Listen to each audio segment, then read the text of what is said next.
कहानी शुरू होती है एक विक्टोरिया नाम की लड़की से जिसे अभी अभी अपने कमरे में होश आया है। कमरे में एक टीवी रखा हुआ है जिसकी स्क्रीन पर एक साइन बना हुआ आ रहा था। स्क्रीन को देखते ही विक्टोरिया के सर में तेज दर्द होता है। कमरे के फर्श पर नशीली दवाइयां बिखरी पड़ी थी, जैसे उसने खुद को मारने की कोशिश की हो। विक्टोरिया अपनी याददाश्त खो चुकी थी, उसे खुद का नाम भी याद नहीं था। रूम की खिड़की से बाहर देखने पर उसे बाहर एक भी इंसान नहीं दिखता। उसके लिए ये सीन बहुत अजीब था। विक्टोरिया जब अपने घर के हॉल में आती है तो वो वहाँ एक लड़के के साथ अपनी तस्वीर देखती है। उनकी तस्वीर के साथ एक छोटी बच्ची की तस्वीर और थी। तस्वीर को देखकर उसे लगा कि शायद ये आदमी उसका पति और ये बच्ची उसकी बेटी है। विक्टोरिया बच्ची की तस्वीर अपने पास रख लेती है और डरते डरते अपने घर से बाहर निकलती है। बाहर निकलकर वो देखती है कि सड़कें तो पूरी खाली पड़ी है, लेकिन आसपास के घरों में लोग हैं जो खिड़की पर खड़े होकर अपने फोन से चुपचाप उसकी वीडियो रिकॉर्डिंग कर रहे हैं। विक्टोरिया उनसे पूछती है कि क्या कोई मुझे जानता है। मुझे कुछ भी याद नहीं,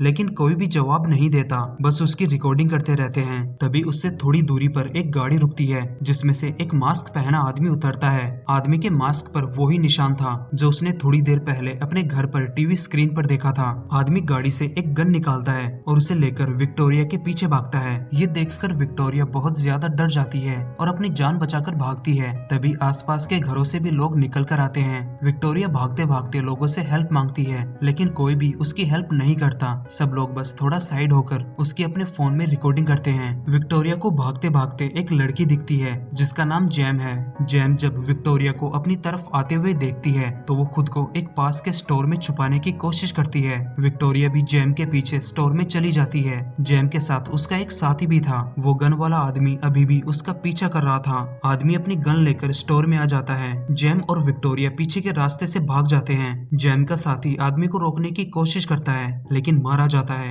लोग अभी भी अपने फोन में रिकॉर्डिंग कर रहे थे। जैम और विक्टोरिया भागते भागते दोबारा उसी घर में आ जाते हैं जहां विक्टोरिया की आंख खुली थी। उसे कुछ समझ में नहीं आ रहा था कि ये सब क्या हो रहा है। वो जैम से इस पूरी सिचुएशन के बारे में पूछती है कि लोग इस तरह बिहेव क्यों कर रहे हैं और वो आदमी उसे मारना क्यों चाहता है। जैम उसे बताती है कि कुछ वक्त पहले एक सिग्नल दिखा था, सारी स्क्रीन्स पर सब उसी से फैला है। जिसने भी उस सिग्नल को देखा वो पागल हो गया। सब लोग बचे हुए लोगों को ही देखते रहते हैं, उनका वीडियो बनाते हैं, फोटोज लेते हैं। उन्हें किसी से कोई मतलब नहीं। 10 में से 9 लोगों की यही हालत है, लेकिन कुछ लोगों पर इसका असर नहीं हुआ, मुझे नहीं पता क्यों। और ये जो बंदूक लेकर घूम रहे हैं, मैं इन्हें शिकारी बोलती हूँ। ये शायद क्रिमिनल थे जिन्हें खुलेआम लोगों को मारने की छूट मिल गई। जैम फिर विक्टोरिया से बोलती है, हमें अभी साउथ की तरफ जाना होगा। सुना है वहाँ टीवी ट्रांसफॉर्मर तोड़ दिए गए हैं, तो शायद हम वहाँ सुरक्षित होंगे। वहाँ सिर्फ एक ही ट्रांसफॉर्मर बचा है, तो हम उसे भी उड़ा देंगे क्योंकि ये सिग्नल वहीं से फैला है और वो ट्रांसफॉर्मर व्हाइट बियर्ड नाम की जगह पर है। दोनों घर से बाहर निकलती हैं, लेकिन बाहर आते ही शिकारी दोबारा उनके पीछे पड़ जाते हैं। दोनों अपनी जान बचाकर दोबारा भागती हैं।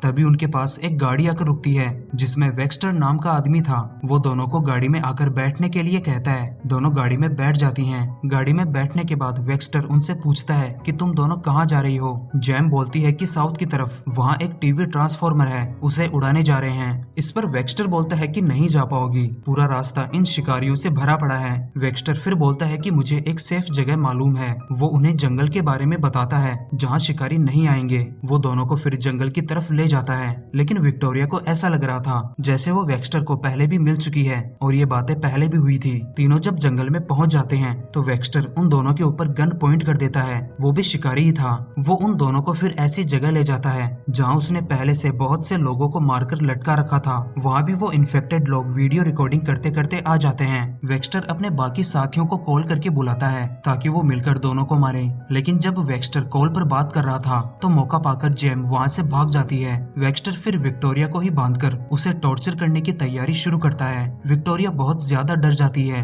वो हेल्प के लिए चिल्लाती है, लेकिन कोई भी आगे नहीं आता। तभी वहाँ जैम एक गन के साथ खड़ी थी। वो उस गन से वेक्स्टर को शूट कर देती है और विक्टोरिया को बचाती है, लेकिन वो वहाँ विक्टोरिया को बचाने नहीं बल्कि अपना बैग लेने आई थी। वेक्स्टर को मारने के बाद वो फिर उसी की गाड़ी लेकर साउथ के लिए निकल जाती हैं। उसके साथ विक्टोरिया भी थी। रास्ते में विक्टोरिया जैम से पूछती है कि तुम करने क्या वाली हो। जैम उसे बताती है कि हम व्हाइट बियर पहुंचकर टीवी ट्रांसफॉर्मर के कंट्रोल रूम और उसकी पूरी वायरिंग को जला देंगे। दोनों फिर गाड़ी से व्हाइट बियर के टीवी ट्रांसफॉर्मर के पास पहुंच जाती हैं। वो शिकारियों से बचते हुए कंट्रोल रूम तक पहुंचती हैं। जैम कंट्रोल रूम में पेट्रोल छिड़ककर वहां आग लगाने वाली थी। पेट्रोल का कैन उसे गाड़ी में ही मिल गया था, लेकिन उसी वक्त वहां कुछ शिकारी भी पहुंच जाते हैं और वो दोनों को रोकने की कोशिश करते हैं। हाथापाई में विक्टोरिया के हाथ शिकारी की गन लग जाती है, लेकिन जब वो शूट करती है तो गोली की जगह एक पटाखा निकलता है। तभी उसके पीछे एक दरवाजा खुलता है, जैसे कि स्टेज का दरवाजा हो। वहाँ बहुत सारी ऑडियंस भी थी और अगले ही पल वो एक स्टेज पर थी। विक्टोरिया को स्टेज पर एक कुर्सी से बांधकर बैठाया जाता है। विक्टोरिया को अभी भी कुछ समझ में नहीं आ रहा था कि उसके साथ ये हो क्या रहा है। जेम और सारे शिकारी अब तक एक्ट कर रहे थे। दुनिया में कोई वायरस नहीं फैला। स्टेज का होस्ट था वेक्स्टर। वो स्टेज पर आकर विक्टोरिया के मन में चल रहे सारे सवालों के जवाब देता है। दरअसल विक्टोरिया सजा काट रही है और उसे पूरा देश जानता है। विक्टोरिया और उसके मंगेतर येन ने एक 6 साल की बच्ची जमाइमा को किडनैप कर उसे जलाकर मार डाला और उसका वीडियो भी बनाया।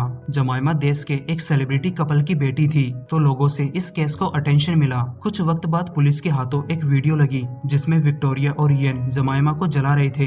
दोनों को गिरफ्तार कर लिया गया और पूरा देश इनसे नाराज था। कहानी के शुरू में टीवी स्क्रीन पर जो साइन आ रहा था, वो साइन विक्टोरिया के मंगेतर येन के शरीर पर एक टैटू के रूप में था।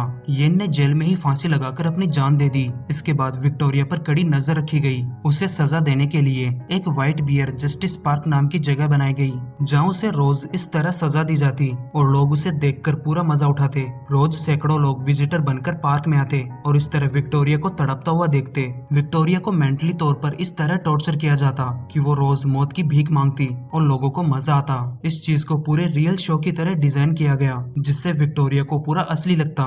शो खत्म होने के बाद एक डिवाइस से उसकी पूरी याददाश्त मिटा दी जाती, जो प्रोसेस उसके लिए बहुत पेनफुल था। अगले दिन दोबारा वही कहानी रिपीट होती, बस ऑडियंस अलग होती।